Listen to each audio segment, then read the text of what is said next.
Good morning, everybody. It is a really nice morning out. Temperature's cooled off a little bit. Won't be a terrible day to work on this guy. Plus, I don't have to push it into the garage to do any work because the lump is already in it. No one stole it overnight, and that's good. Had the hood put back on. It has been a long time since this guy's had its bonnet on. Today, well, where to start? Probably going to start with the wiring a little bit, find my fuel pump lead, get it tied into the pigtail from the distributor cap for the tach, which is supposed to trigger it. We'll find out, that's what I've read. Get my hot lead to the power for the coil figured out.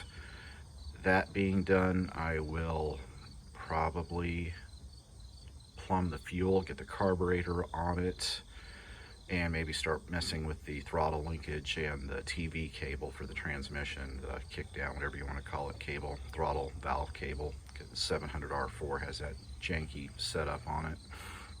And I have the adapters for it, so hopefully I can get that on. So I'll go ahead and get to work on this, and I'll go each little task I start, and I'll just kind of show you what I'm doing as I'm going. Okay, so here's what we've done so far.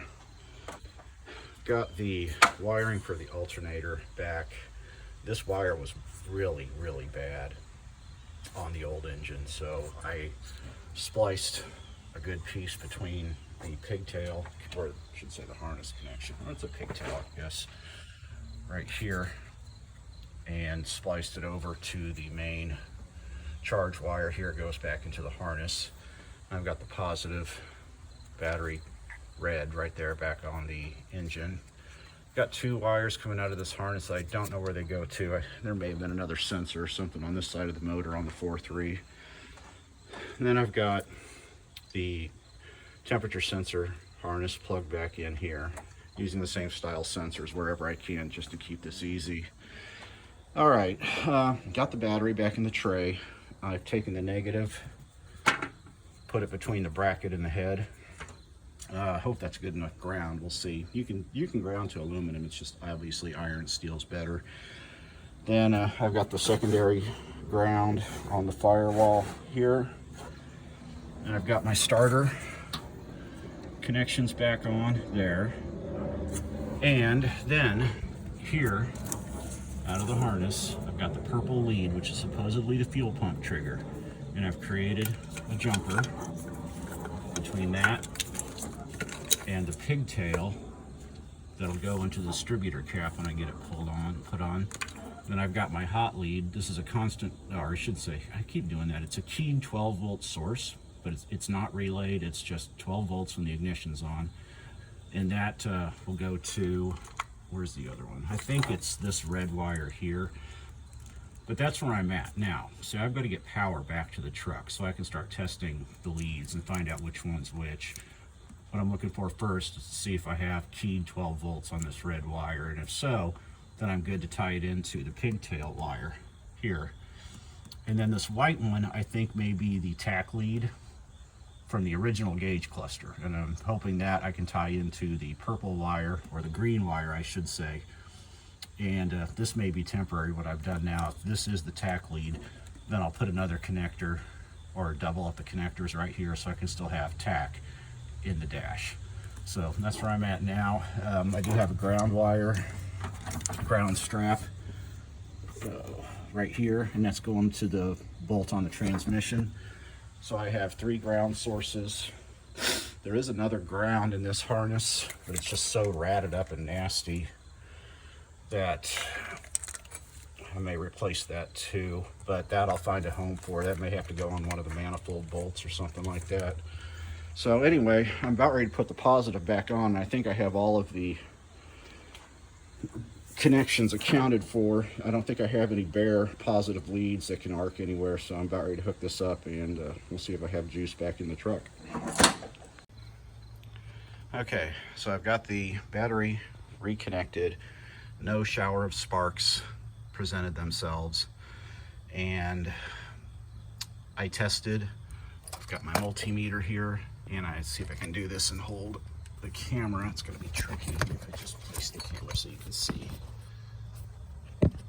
Multimeter. Sorry guys, I am not a film director. Okay, so I've got the ignition on. I'm going to test this 12 volt lead that I'm hoping is hot with the key. Let's see what we get here. Hey, look at that, 12 volts, perfect. All right, so I know that's a keyed hot, so I'm good to use that for the power to the ignition coil. All right, next thing here is I'm going to make double sure I've got nothing in the way, and I'm going to bump the starter. Let's see if my starter connection is good. I need to be careful of that because that could also trigger the fuel pump, and I don't want gallons of fuel thrown out here. So I'm going to get a little bucket on this open fuel line that I have and see what happens when I bump the starter. Okay, I've got my little bucket, and that's the fuel out from the regulator, that hose. Well, moment of truth. Let's hit the starter button. Key, see what happens. Chimes on. Yeah, I'm a little nervous. We'll see. Hey, we have sound. It's turning. I'm going to go index the distributor real quick so I can know if it's spinning. Okay, it's pretty much pointed at the vacuum advance right now. So let me hit the key again, make sure that's going.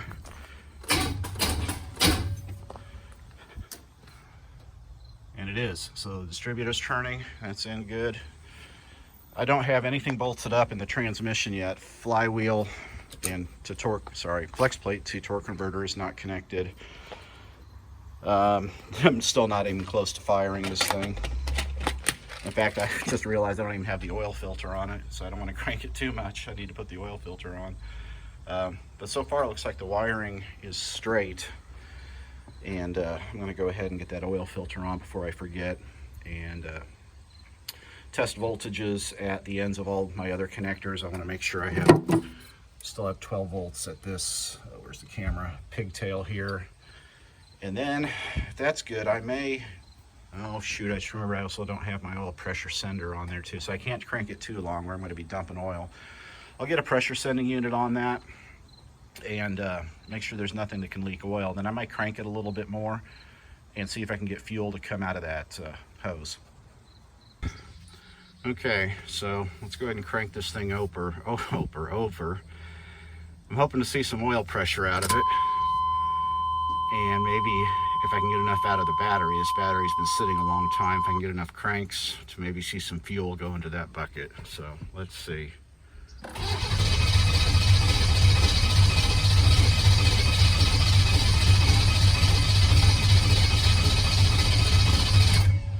Now the battery held up really well. I know that much. I have not seen the oil pressure gauge move. Could be a gauge wiring issue. I know there's oil in the motor, and I know that oil pressure is okay because I've primed this and fired the engine before. Give it another sit. Let's try it again here. Oh, there goes the oil pressure. Sweet, right up to 50 pounds. All right, cool. Well, I just needed to crank it more. Let's see if we had any fuel come out of here. I'll be a son of a bitch. Fuel came out. There's definitely gasoline in there. Never mind the fact that I just sniffed the end of the hose with a cigarette in my mouth. That would have been a great video. Top 10 of the month for sure. But anyway, sweet. All right. So I can go ahead and get this hose on the carburetor. I did put the carburetor on temp because I almost started this thing with the lift plate still on it, and that wouldn't have worked too well because there would have been no airflow, and that thing would have just sucked that down and really hurt the motor probably. Anyway, but I didn't. I remember to pull it off and just set the carburetor on. There's no gasket on it. It's not even bolted down. I can go ahead with that though too. I'm scared. So far everything I have done today has worked. Yeah, wow, frightening. All right, well, next step, let me go ahead and get this fuel line cut to length and put on the carburetor so I can do some more work on it and not worry about fuel going everywhere. Well, I think I've got enough for today. I got the carburetor on with the gasket, got the fuel line cut to length and installed. I got the new distributor cap and transferred my old coil over to it, got that on there. Need to finish the power lead. I had it on there on this pigtail, but it slid out. These all need to be redone. I think I need to go ahead and solder these instead of using crimp butt connectors, and just make them permanent now that I know that they're what they're supposed to be. Do still need to trace down this tack wire, make sure this is the tachometer lead so I can get that tied in to the tack lead from, that's the green wire over there on the pigtail for the distributor. Saw no leaks from the other connections on my fuel pressure regulator. The return and feed lines are tight, and this one will be fine here on the carb. I got my vacuum advance line connected here. I need to get a block off for this port vacuum here, and I need to get, actually, you know what, I don't. That's actually the brake booster one I'm going to use. I think that's vacuum lead for brake booster. If I don't go straight from back here on this manifold port, I need to read up on that and see which one's better for brakes. But what's left to do, throttle linkage, TV cable for the transmission. I need to do a pan filter service on that transmission, fill it back up. I need to get the torque converter bolts back on it. I need to install the drive shaft. I need to get all of this wiring back to where it's supposed to be on the frame so you avoid chafes. Still a lot of small things to do, but that's okay. Like I said, I'm still in a hold for radiator and headers anyway. But tomorrow, I don't know if I'm going to do a whole lot, except maybe come over here and get the tools cleaned up and organized again for like the umpteenth million time, because they all end up like this after the end of every session. I'll get that done tomorrow. Just kind of relax for one more day before I have to go back to work, but massive progress this weekend. So happy. We have the engine in, it's turning over. I have fuel, oil pressure. I know I'll have spark. I tested that lead. Batteries in, and yeah, lots of good progress. All right, well, that'll be it for this video and probably for the weekend. So I'll hopefully post next weekend or the weekend after when I get some of these parts that I need in and installed. And keep watching, like, subscribe, share, tell your friends, neighbors, and we'll talk to you next time.